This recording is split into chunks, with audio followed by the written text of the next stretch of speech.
그럼 각각의 역할이 있고 각각의 직무가 있는데 역할이 뭐고 직무가 뭐냐 뭐 이런 얘기들에 대해서 혼동스러워하고 있는데 그 부분 한번 좀 정리를 좀 해주셨으면 좋겠고 고영수 선생님. 저도 잘 모르겠는데 제가 자주 쓰는 말 중에 추진하고 추구라는 말이 있어요. 그러니까 문화정책을 우리는 추진한다는 말에 익숙한데 사실은 뭐 코로나19 시대에 지금 정부 문체부에서도 뭐 문화예술 관련 정책들을 추진 많이 하고 있죠. 근데 이런 정책들을 보면 저는 이게 추구하는 바가 잘 안 보이는 것 같아요. 저는 그런 점에서 역할과 직무의 어떤 차이를 좀 비율적으로 말씀드릴 수 있을 것 같아요. 역할은 어떤 그 조직이 있으면 그 조직의 어떤 비전에 맞는 그 어떤 그 임무를 수행하는 걸 말하는 것 같고요. 그럼 문화원이라는 조직이 아까 정국필 선생님이 말씀드린 대로 인적인 어떤 그 조직이었고 그로부터 출발했다는 거죠. 사람적이었다는 거죠.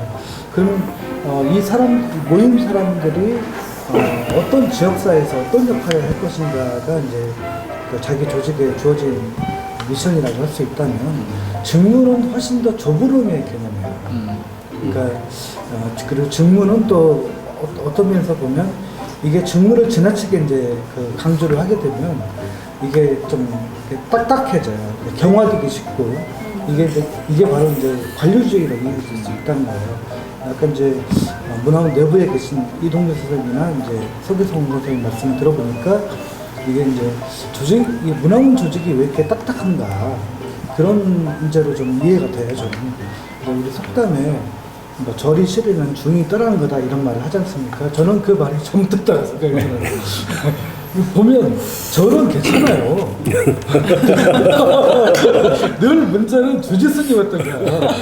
조직의 어떤 역할에 걸맞는 자기의 어떤 비전을 갖고 있는가, 자기의 어떤 역할을 좀 지역사회에서 하고 있는가 이런 측면을 우리가 성찰하고 돌아보지 않으면 이게 젊은 사람을 키우지 못하는 어떤 조직으로 계속 어떤 일은 많아지는데 되게 유럽에서부터는 되게 다양한 일도 하고 많이 하는 것 같은데 일을 하면 할수록 이게 번아웃 되기 쉬운 그런 어떤 구조로 빠지는 것 같습니다. 직원들이 가지고 있는 고유한 자기의 열망도 있지만 또 그 문화원이 수행해야 될 일들을 가장 일선에서 처리하고 그리고 그걸 회원과 더불어서 지역사회와 더불어서 같이 공유하는 힘이기 때문에 이 직원들은 지역에 대한 인식 능력도 빼어나고 그 다음에 행정의 처리 능력도 빼어나야 되는 그렇기 때문에 그 직원들은 지역에서 그만한 예우를 받고 대접을 받고 그만한 급여도 받아야 된다라고 그렇게 생각을 하고 이들이 또 지역의 인적 자원, 인재들을 더 네트워킹하고 확장할 수 있는 힘이라고 생각하는 것이고 그 위에 계시는 이제 사무국장께서는 적은 직원이지만 이들을 정예화하고 일하고 싶은 그런 만족스러운 공간, 지역사회에 공헌하는 공간으로서의 공간이자 조직원으로서의 문화원을 만드는데 사무국장이 역할도 하면서 또 한편으로는 원장님 보필도 잘해야 되는 것도 원장님 말고 또 이사진들도 같이 늘 함께 신경 쓰고 이사진들이 가지고 있는 전문성들이 이 안에 문화원 안에 스며들 수 있게끔 그 역할들을 또 사무국장이 하셔야 된다. 또 원장님은 이미 이제 명문상은 상징적으로 되어 있습니다. 하지만은 그러다 보니까 기관장이라고 하는 그런 명예직 같은 게 있고 실제 또 보수도 받지 않기 때문에 이런 부분이 있지만 이 부분은 제가 한 20년째 그 주장을 하고 있는데 명예직이 아니라 진짜 이 현장에서 일하는 그리고 전문성을 갖추고 일할 수 있는 그런 기관장으로서의 원장이 뭐 선출되든 뭐 임명되든 그래야 되고 이분들에게는 정당한 보수가 따라야 된다라고 생각을 하거든요. 그렇지 않고 있다 보니까 아래 사무국들은 열심히 나름대로 하는데 원장님이 가지고 있는 생각이 다른 생각이 있다면은 이 생각을 따르지 못하면서 서로 불화가 일어나게 되면 이건 조직이 있어도 서로 행복하지 못한 조직이 되는 것들이고 또 뭐 한 3년마다 뭐 이렇게 이루어지는 그 원장 선거가 있으면 그때 뭐 그 안에 있는 사무국 직원들이 원장님이 어느 분이 될까 이걸 찾아보는 마치 대통령 선거할 때 어디에 줄 설까 이렇게 하는 것처럼 그게 똑같은 현상이 지역 문화에서 물론 안 그런 지역이 훨씬 많겠지만 그래야 되는 지역은 얼마나 괴롭겠냐 이런 생각까지 해보는 게 문화원의 조직을 바라보는 관점들이고 진짜 좀만 더 가보면 또 연합회도 마찬가지입니다. 연합회가 지역에 있는 각 지회를 조직할 수 있다라고 그렇게 명문화가 됐어요.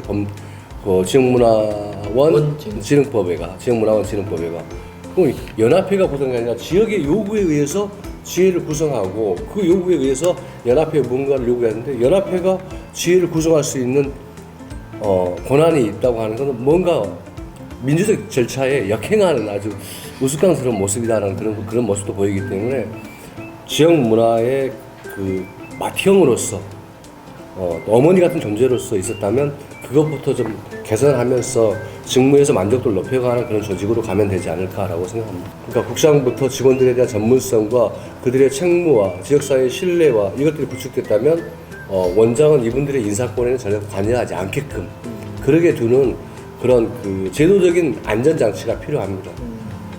근데 가끔 이제 어떤 게 나오냐면 그 지역에 있는 자치단체장과 원장님의 호흡이 같다. 이게 일로 호흡이 같은 게 아니라 뭐 표에 호흡이 같다든지 막 이런 상황들에서 파행적인 일이 일어나는 것은 정말 꼴불견의 일을 넘어서서 지역에 망신스러운 일이거든요, 사실. 열심히 일하는 사무국장이 오늘 안 보여. 열심히 했는데. 그러니까 들여다보면 이런 일이 발생했던 거에 수차례 저는 전국적으로 봤었기 때문에 이 안전장치를 반드시 문화부와 그다음에 지역에 있는 자치단체에서 조례를 통해서든지 이 안전장치를 만들어줘야 된다라고 그렇게 생각합니다.